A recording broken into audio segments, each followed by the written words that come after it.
quickly, just by way of a little bit of housekeeping. Everyone knows, right? I mean, we're finishing up today, and we are going to have a bit of a review, and then we're going to have a midterm exam next week. How time flies. And my apologies again. I never thought it would take me this long to post an assignment, but it has taken me that long to post an assignment. I'm sorry, it's been a crazy week. I've had deadlines, but I will get that assignment posted. But the good news is we've got plenty of time, and your focus really should be on the midterm and then shifting gears toward the assignment. So it'll be well explained and all of that other good stuff, but I promise to have that up. No more excuses in the next couple of days. Questions before we get started?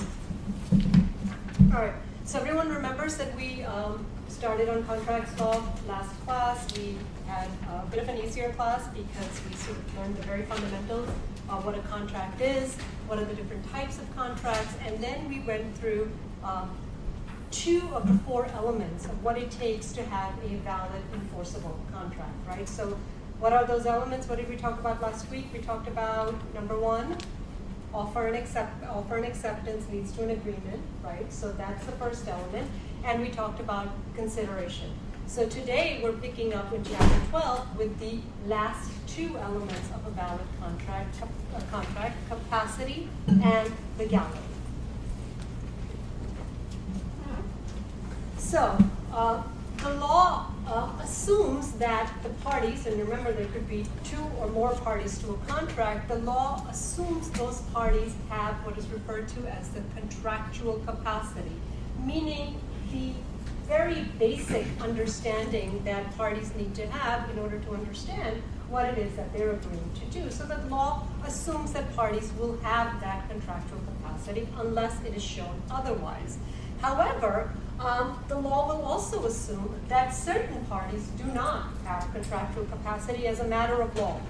And, we might say, well, really? I mean, minors? Are we going to come up with an arbitrary age?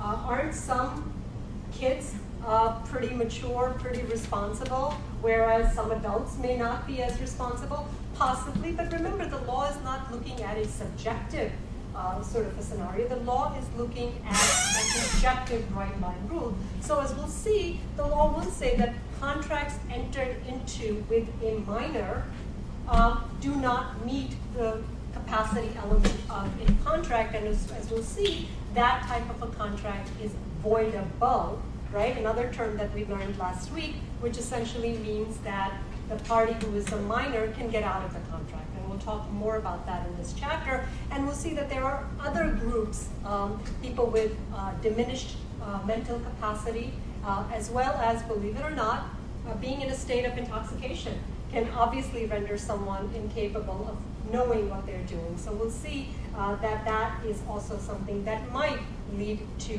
a lack of contractual capacity. And then, as we've already said, that a contract that is for an illegal purpose is not going to be enforceable. Because remember, what is a contract? A contract is a private agreement between two parties that one party can go to court or go to an arbitrator and ask to have enforced.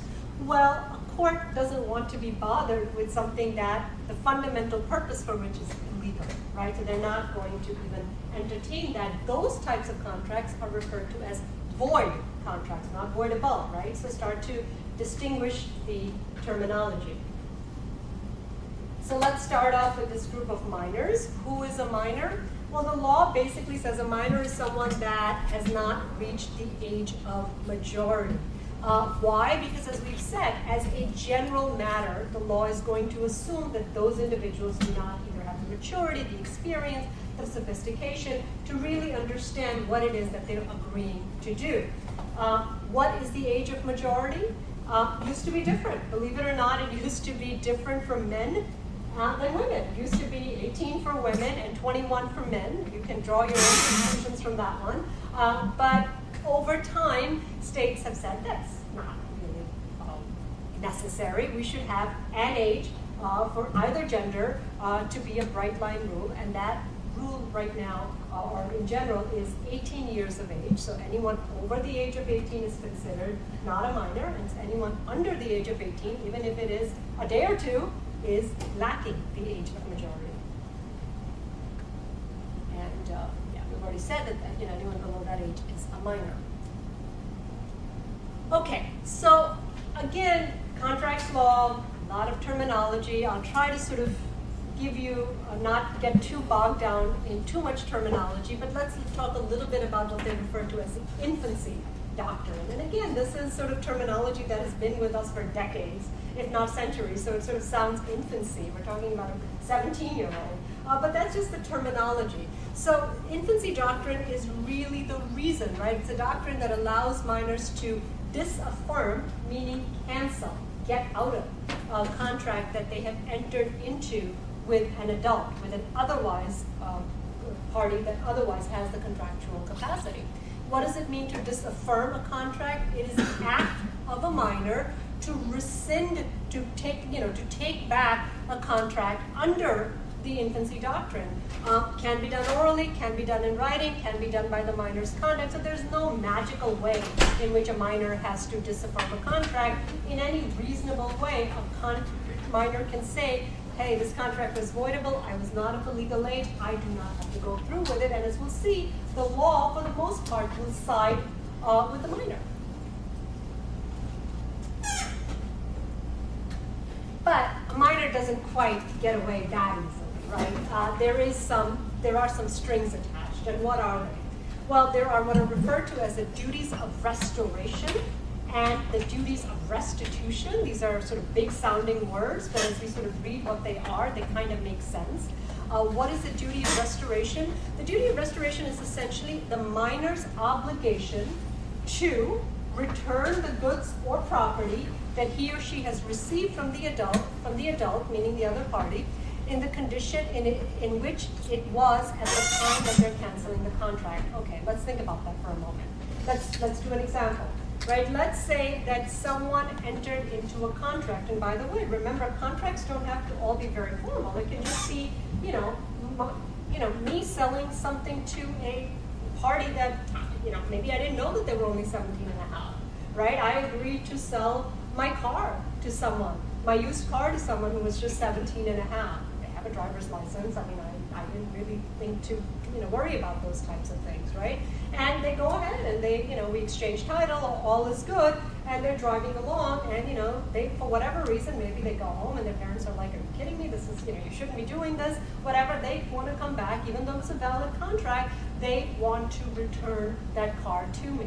Under the duty of restoration, they're going to be able to rescind the contract because the person was a minor, but under the duty of restoration, I need to get the car back, right? It's not enough to just cancel the contract. You have to put the adult in the position they would have been had they never been in the contract. But here's the thing. In the condition it is in at the time that they actually disaffirmed the contract. What if it got scraped up? What if it was the fender bender during that time period? Technically, the minor is not responsible for that damage. The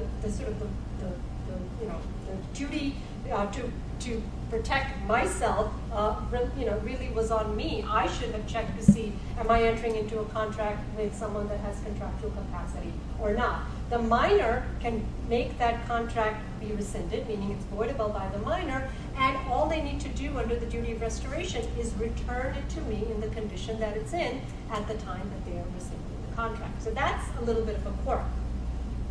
Duty of restitution. If a minor has transferred money, property, or other values to the competent party, meaning me, before disaffirming the contract, the party must place the minor in status quo. Big words that essentially means that I have a duty of restitution, meaning what? I need to give back whatever monies I got from this individual, from this 17-year-old, in payment for the car, right? They return the car to me, I give back whatever monies, and you're right, there might be a little bit of a disconnect because I probably have to give them back the entire purchase price, even though I'm getting back a car that may be scraped up, that might have had some damage done to it, right? So duty of restitution is with the adult party, duty of restoration is with the minor child.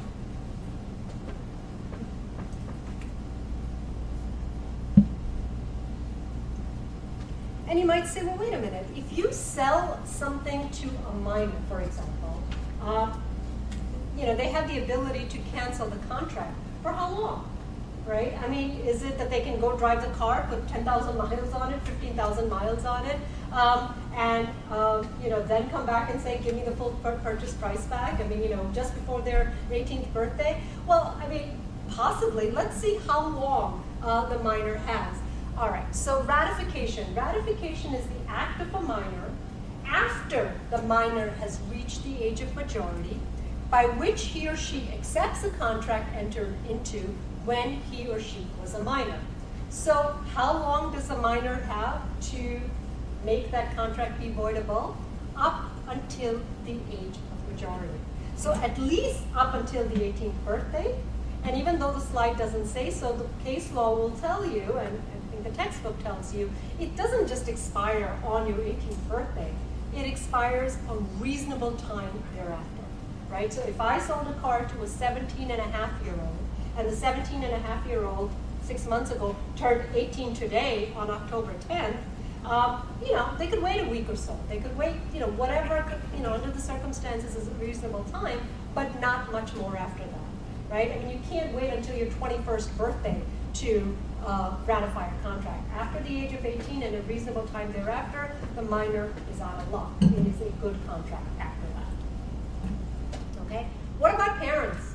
Right? We think about a minor being at least supervised by a parent, right? So could the parents somehow be responsible for the minor? Remember, the law assumes that as long as a child is living with the parent and is otherwise in the parent's supervision, that the parent is responsible for certain necessities to provide for that child. So, the law assumes that, parents' liability for their children might be something, but for what? So parents owe a legal duty to provide what? Necessities, right? Food, clothing, shelter, and other necessary things of life for their minor children, right? That's the basic law. That's, anything less than that might even be considered child abuse, right? So what about liability of a parent for what the child does?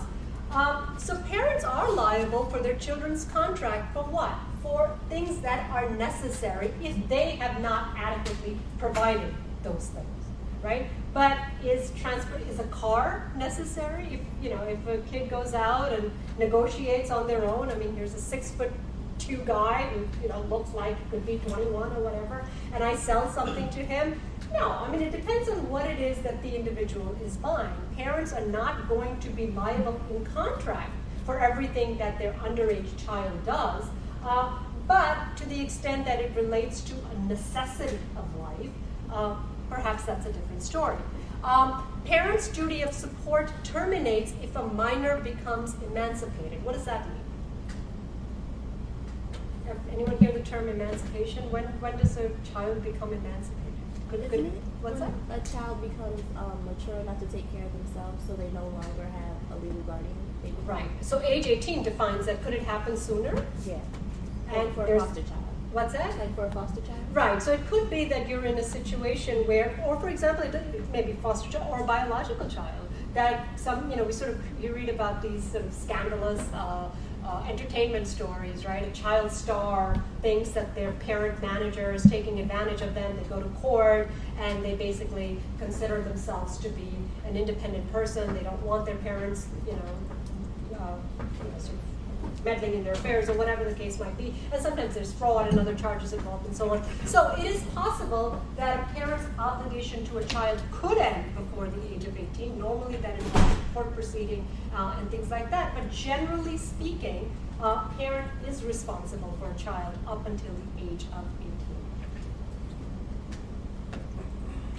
Forgot that this was on the slide. Yes, emancipation is act or process of a minor voluntarily leaving home, living apart from their parents, or actually going out and having themselves declared to be someone that can manage their own affairs.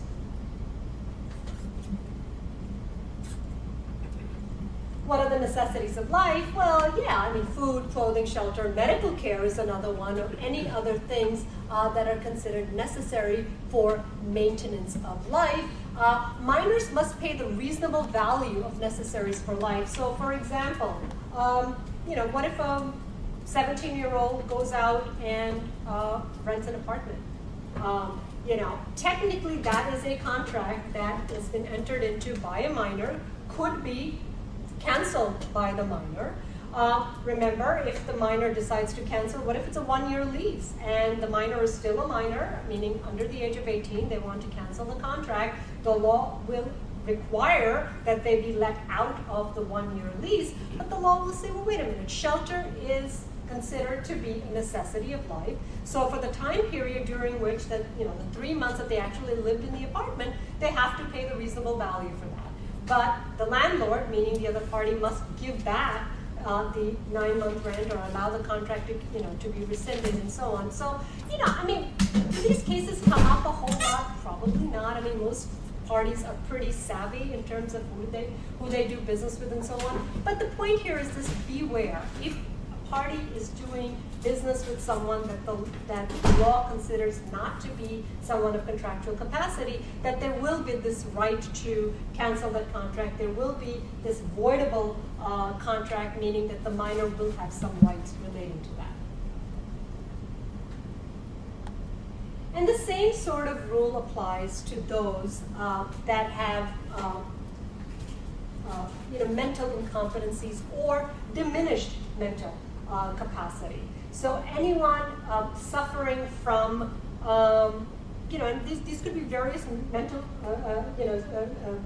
health conditions, whether it's schizophrenia, whether it's bipolar disorder, any of these types of things. So the law will protect those suffering from mental incapacity from enforcement of contracts. Again, it's a voluntary agreement. If it can be shown that the individual did not enter into it with their full mental faculties, then it really wasn't a voluntary contract, and you cannot really, in good conscience, hold someone to that type of a contract. So to be relieved of duties under a contract, the law requires a person to have been legally, again, this is not my terminology, this is sort of legal terminology, to have been legally insane, and that is a term of art, right?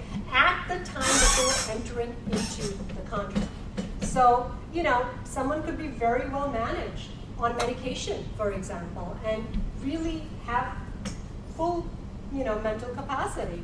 How do you show, majority versus minority is pretty easy. Here's my birth certificate. I was this age at that time, and I'm this age now. But, whether or not someone had the full mental capacity at the time of entering into a contract can get a little bit messy, because it's a voidable contract, voidable by the party that is arguing I shouldn't be held to the standards of this contract because at the time that I was entering into the contract, I did not appreciate what it is that I was doing, and that is a burden of proof on that individual.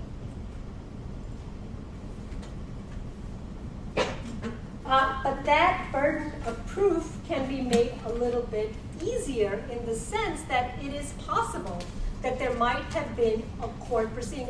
Imagine someone who is of an advanced age, right? And we sort of hear about this from time to time, that as, for example, parents or grandparents get to be older and either an aging process or perhaps dementia or Alzheimer's or some of these sort of neurological illnesses making their way, that the family becomes concerned that, the individual is pretty good for part of the day, but isn't able to really kind of keep it together, have their memory and all of that. So they might have a court proceeding that essentially declares that person to be mentally incompetent. So, and really it's to often protect that individual, so that individual is not going to be taken advantage of by someone else.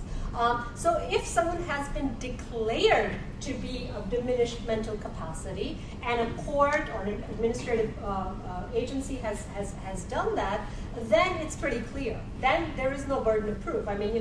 Medical testimonies taken and all of that. If you have someone, and it doesn't have to be someone who is elderly, it could be, again, someone with a medical condition and so on. If a court, through a process, has declared someone or adjudged someone to be of diminished mental capacity, then the law basically says that type of a contract is absolutely void, right? Even if the other party had no idea. Because remember, someone in that condition could appear to be completely okay even though they may not be for the vast majority of time. That type of contract is absolutely void.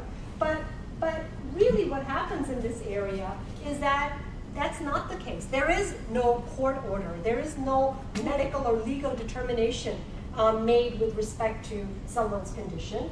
But someone is still arguing that, look, I have proof. I suffer from this, and I really had no idea when I was entering into this contract that I, was going to be obligated to do X, Y, and Z. I want out. I want this contract to be voidable. Well, that's where the law will basically put the burden of proof on that individual to prove that they were actually not aware, that they were actually at the time of entering into their into the contract did not have the mental capacity to do so, and that type of a contract is voidable, just like a contract with a minor. Meaning, if you can prove it, that type of a contract can be canceled. And you're sort of back to the same person, same issue. People with diminished mental capacity are liable in quasi-contract. What does the word quasi mean? Fake, sort of, in a quasi-contract to pay the reasonable value for the necessaries of life they receive. So that's the same rule as it is for a minor, right? To the extent that you entered into a contract with someone like that, you have to allow that person to cancel the contract. You have to put that party in the position they would have been, but to the extent that it involves, food, shelter, clothing, or something like that, they are responsible to have paid at least a reasonable price for the services that they consumed. So the big takeaway here really is, do you have a court order or don't you have a court order? Without one, it's voidable. With one, it is void as a matter of law. And real quickly on intoxicated individuals, again, having a medical condition is one thing. We can't help that. But consuming alcohol, for example, is something that people do of their own volition for the most part. But the law still says that, look, if we're going to look at what is a contract, it really has to boil down to a voluntary agreement. And if either of the parties did not understand or appreciate what they were doing at the time that they entered into the contract, then we're going to say that they were not competent parties, that contractual capacity was missing. So a person who's under contractual incapacity because of ingestion of either alcohol or drugs to the point that it renders them not able to appreciate what they've done. The contract is not voidable by the other party if that party had contractual capacity. So it's only voidable by the party that had diminished capacity as a result of being intoxicated.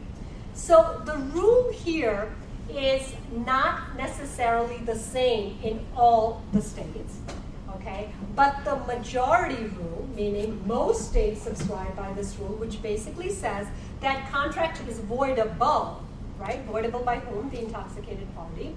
Only if the person was so intoxicated that when the contract was entered into, that he or she was absolutely incapable of understanding or comprehending the nature of that transaction. Now, when you enter into a contract with someone, you don't take a breathalyzer, right? I mean, you don't, how could anyone know, right? There is an obvious burden of proof here, right? So if someone goes to court and says, well, this $10,000 contract that I signed to do X, Y, and Z, at the time I was taking, illegal substances and blah, blah, blah. Well, it is up to that party to prove that, and maybe it's possible. Maybe it's possible through medical reports or documented, records of getting substance abuse counseling and so on and so forth. But still, to prove at the time that you entered into the contract you were so far gone that you didn't have the appreciation is going to be an uphill battle. So yes, the law technically black and white says that it's voidable. The question will always be having to prove that, right? So that's sort of the legal doctrine.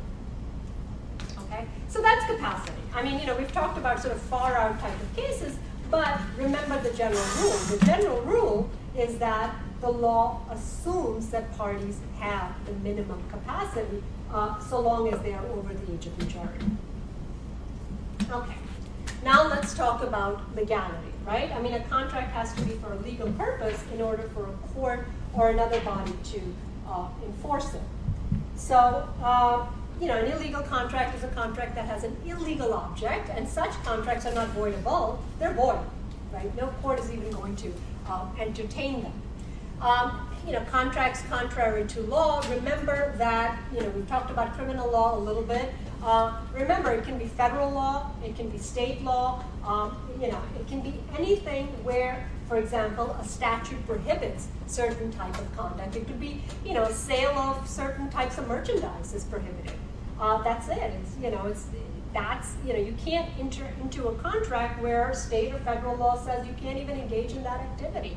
Contract to perform activities that are prohibited by statute are illegal contracts, right? I mean, yes, gambling, for example, is permitted under certain conditions, right? But someone can't just go out and set up their own, I'm not a gambling expert here, but I know there's off-track betting in all of these places, but they are highly, highly regulated. Right? But that doesn't mean that I say, if they can operate it, then why can't I set up my own little shop where people come in and play poker and blackjack and all of that other stuff? Well, that's contrary to law, right? State only allowed those types of activities when there is very, very, very close and drawn out sort of supervision. So those types of things are illegal contracts.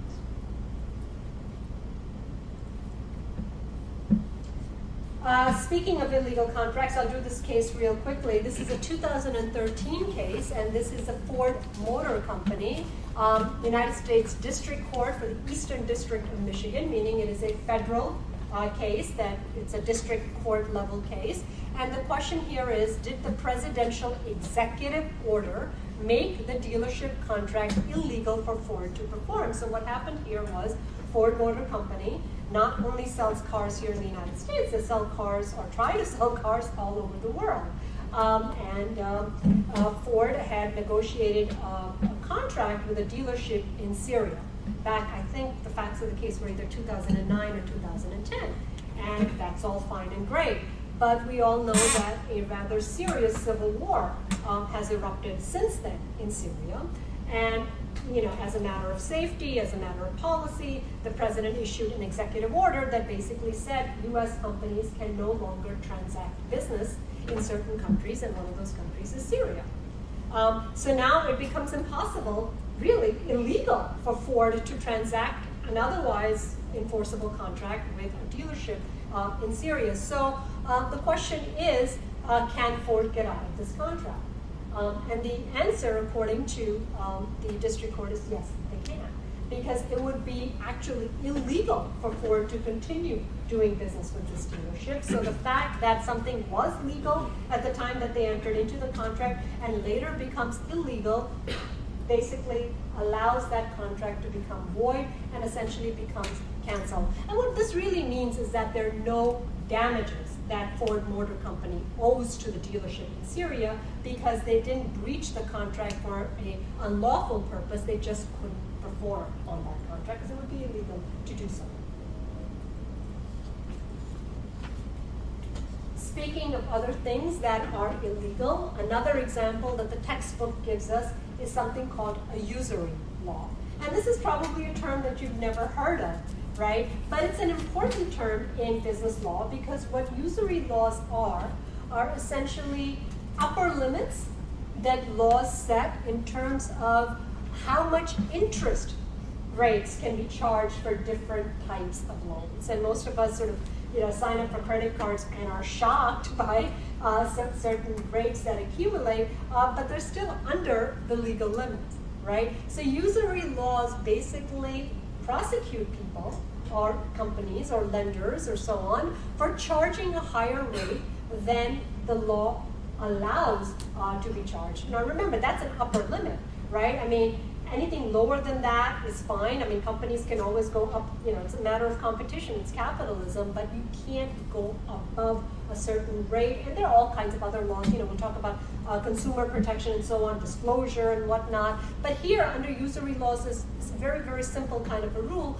No lender can charge an interest rate above what the federal or state statutes have set to be a limit for that type of a lending transaction. And the idea here is that, look, even though we say that contracts are supposed to be voluntary agreements and the law is not going to go out of its way to make sure that someone got a good deal or a bad deal, that's true, but there are going to be some exceptions to that. And the usury law is one exception. Why? Because it is intended to protect borrowers that may not be very, very sophisticated, to sort of protect them from essentially winds up being a loan sharking type activity, right? You need $500 to make your your rent in order to to see you over till you get your paycheck. But I mean, that could be incredibly detrimental, because if interest rates are set in a way, I mean, $500 becomes $1,000 by the time you pay interest on it and so on. So, we're just going to try to protect people from excessively high rates of interest. I mean, they're still going to be pretty high, but we're going to try to, stop very, very unfair practices from happening. So usury laws are just setting a very, very high upper limit that lenders cannot cross.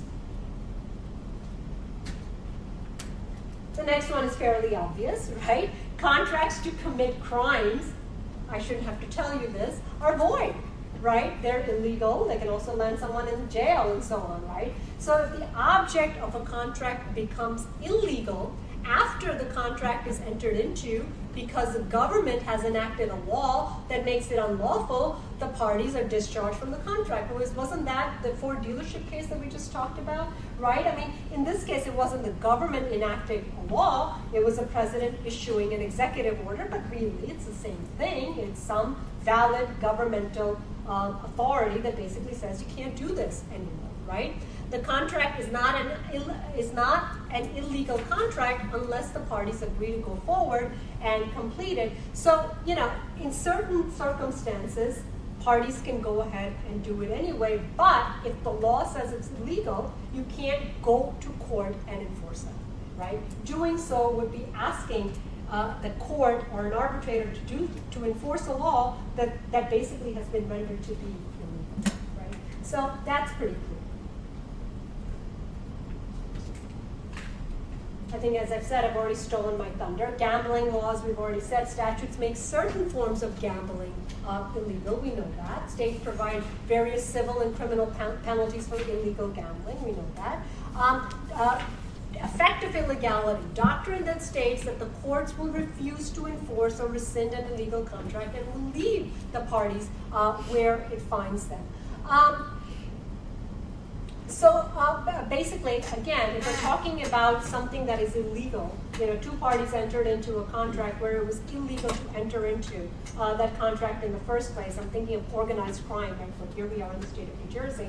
The courts will not say, if the subject matter of a contract is illegal, you can't go to court and say, give me damages, right? Even though it is absolutely clear that it is the courts will simply leave the parties where it finds them. It's not the job, and you might say, well, that's unfair.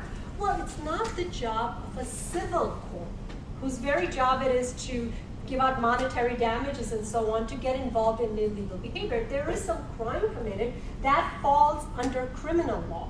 It is not the job of a civil court to resolve it by way of awarding breach of contract damages, right? That's just not the job of a civil court. So it is true. The effect of an illegal contract is that it's void, and the courts will simply not even entertain it. A civil court will not even entertain it. And there are some exceptions to that rule. For example, and I'm not going to go on and on about it. What if someone was induced to enter into an illegal contract because of fraud, duress, undue influence, and we'll get to these in a minute? Then it is possible that even a civil court might intervene to award damages and so on. But generally speaking, without any sort of pressing reason for a court to get involved, they do not take on breach of contract cases where the subject matter is for an illegal purpose. And I think we've said this many, many times, so we're not going to worry about effective illegality too much, more detail than we need to know here. Let's talk a little bit about contracts contrary to public policy. And these are sort of these, not bright line rules, but kind of fuzzy. Contracts that have a negative impact on society or that interfere with the public safety or welfare. For example, quote unquote, immoral contracts, right? Contracts whose objective is the commission of an act that society considers to be immoral.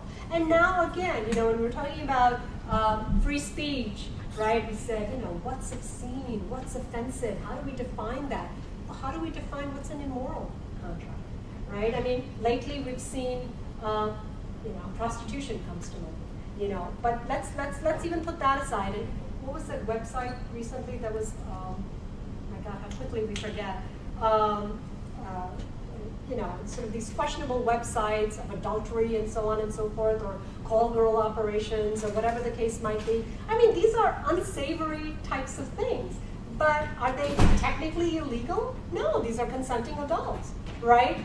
But, for a lot of people, and even for courts when they're called upon to sort of weigh in on these issues, some of these contracts sort of border on not being outright illegal, but bordering on, well, these are just offensive, they're quote-unquote immoral to a vast majority of society, and perhaps against public policy. And courts there don't have a bright line, but they need to decide whether or not they're even going to weigh in or not, right? Because again, the reasons for the civil courts are to enforce valid contracts, right? And when they border on not quite illegal, but perhaps immoral, is when courts are sort of finding themselves in a quandary. And there isn't necessarily a bright line rule there. It sort of, depends on the circumstances whether courts will or will not weigh in on those.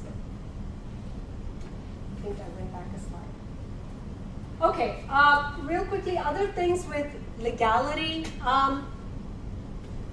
Contract in restraint of trade, we'll talk about those in a minute. I think it's on the next slide. But let's talk a little bit about licensing statutes and revenue raising statutes. Fancy words, but I can kind of explain this very, very easily.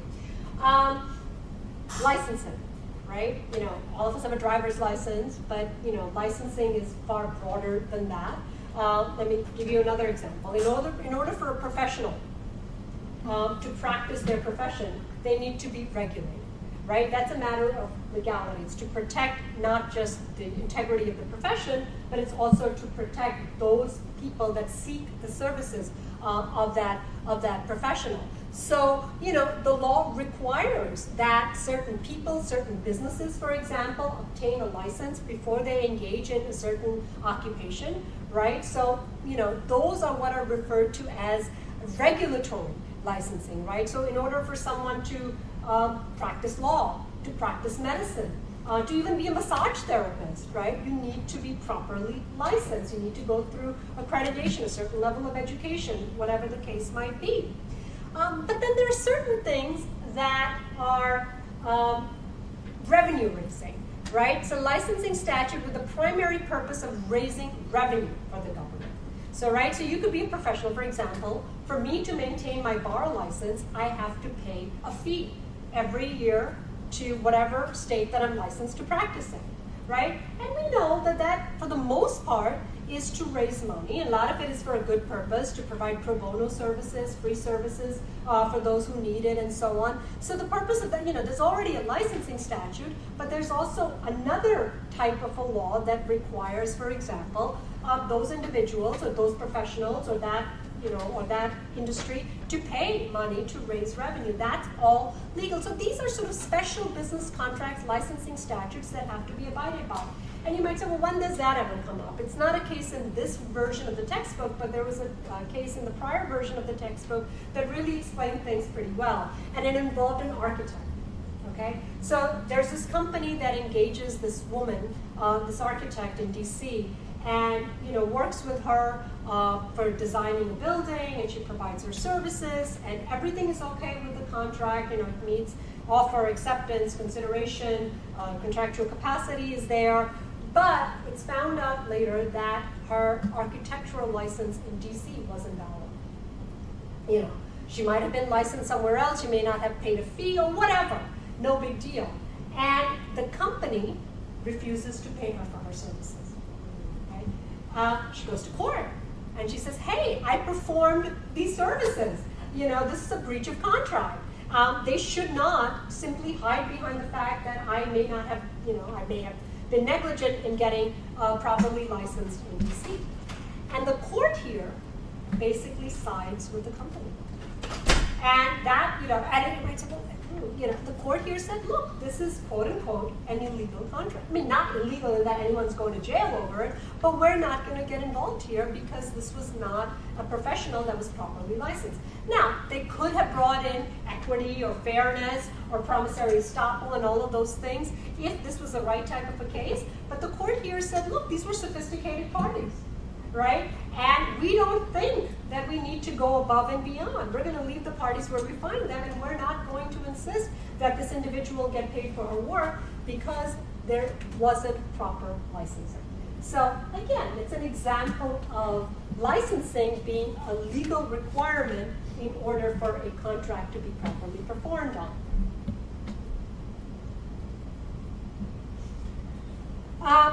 Exculpatory clauses, or what are often referred to as releases of liability. Are they legal? Yeah, for the most part. So what are they? This is a clause or a provision or a paragraph in a contract that basically says that someone engaging in a particular type of an activity releases the other party from any liability for ordinary negligence, right? So, anyone here gone skiing? Seriously, no one? Horseback riding? Bungee jumping? What a great group you are. So cautious and so... Well, I always get like somebody raising their... Nobody's ever been horseback riding, ever? Skydiving. What's that? Skydiving? Okay, I left out skydiving. There you go. Did you sign anything? Did you read what you signed? Did you care? They told us what we should sign. Like they let us sign something about if I die or that's putting it bluntly. I did not responsible about it, but we didn't. Like I didn't read every. You were just so excited about skydiving, exactly. You would have signed anything at that point. Yeah, but there is a very well drafted paragraph in there that basically says that you're assuming the risk, that yes. You're releasing them of any liability for what? For ordinary negligence. Meaning that, look, if they provided you with faulty equipment, that would be a problem. But if they did everything that they were supposed to do, and let me not pick on you as an individual, but if someone panics, and aren't you supposed to pull something in skydiving, exactly. Right? And if they just absolutely freak out and don't, I don't need to tell you that the consequences of that would not have been very good, right? And the question is, would the company be liable? And the answer for the most part is no. Why? Because it is a thrilling activity. However, it is a dangerous activity. And skydiving we all understand. But did you say horseback riding? Did you sign anything? Well, it depends on where you went probably, because more sophisticated, think about it. Getting on a horse, not knowing what you're doing, having some, falling off a horse. I think back to that tragedy with Christopher Reeve. Right? Anything is possible, right? So over time, these are the kinds of activities that people sign a release for.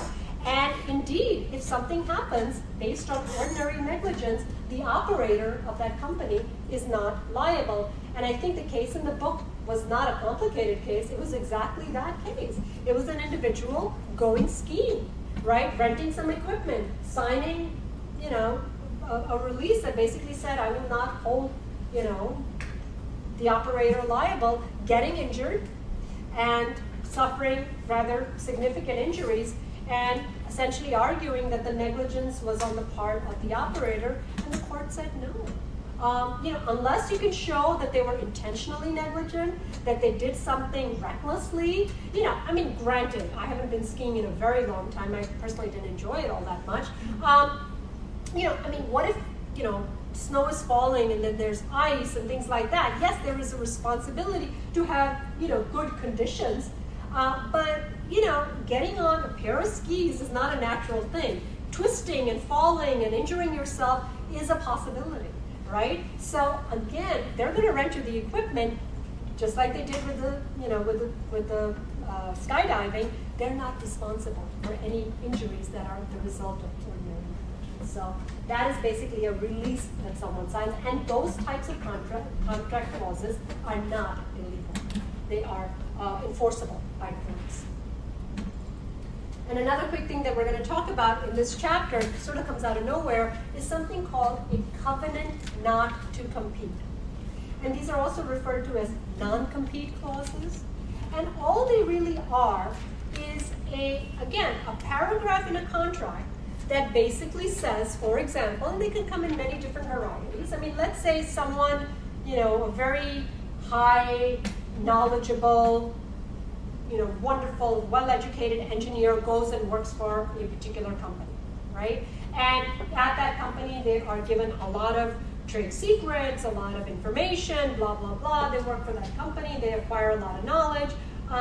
But, you can go out and work for somebody else, right? That's what the company is afraid of, that they're going to use that information and then go work for someone else, their competitor, and, profit off of that information. So they have the employee, for example, sign what is referred to as a non-compete, right? So you go to work for a company and you sign a non-compete that basically says that for a certain period of time after I leave employment with you, whether I leave on my own free will or whether I'm fired or whatever the reason might be, I will not go work for a competitor for a certain period of time in a certain geographic area, right? It's a non-compete clause. Are they legal? What do you think? They are, except courts have said, don't get too greedy, right? Be reasonable about it, because the problem is that you shouldn't be able to hold someone to a contractual provision that interferes with their right to make a living, right? So if they're narrowly drafted for a short period of time, for a reasonable geographic area and so on and so forth. So, it can't say, for example, you can't work for any competitor for 5 years. I mean, how is this person going to make a living, right? So as long as they are narrowly drafted, courts will say that that is a private agreement that is not illegal, and those types of covenants not to compete are legal. And sort of rounding up this chapter with unconscionable contracts. Unconscionable, right? I mean, my God, they're so unfair, right? Again, we're getting to equity and fairness. Contracts that courts refuse to enforce in part or at all because it is so oppressive, so unfair as to be unjust, right? So these are sort of very, very, very egregious, very far out type of circumstances for a court to say, no, even though technically there's no problem, we're going to interfere and say that this is just unfair. When might that happen? The parties have such severely unequal bargaining power. You've got a David and Goliath kind of situation. You've got a very unsophisticated party, and you've got a very, very sort of corporate, greedy kind of a situation where one party is really taking advantage of another party, and that party had no reasonable alternative. And as a result, it would just be so unfair if the court did not intervene and in some way let the party out, right? So, for example, even though the usury law, for example, the interest rate might have technically been abided by, complied with, but in a particular situation, it wound up being so detrimental that the amount of the debt was this much, but the interest was that much. It just is so unfair. And let's say the company is making a practice of doing it to go into sort of poorer neighborhoods and prying on people and so on and so forth. It is possible, and the courts have found sometimes, and these are where you have these lender types of practices that are declared to be so unconscionable that they are declared to be illegal, and the courts will come in and intervene in those circumstances. And there was another case along these lines, and the facts of the case in this little paragraph are not very well explained, but what it boiled down to was the following. Someone was trying to sell some land, I think this was in Oklahoma, obviously, or somewhere in that vicinity, to a couple who, I forget the country, but they did not speak a lot, were not very conversant in English, and did not have a high degree of education in this country.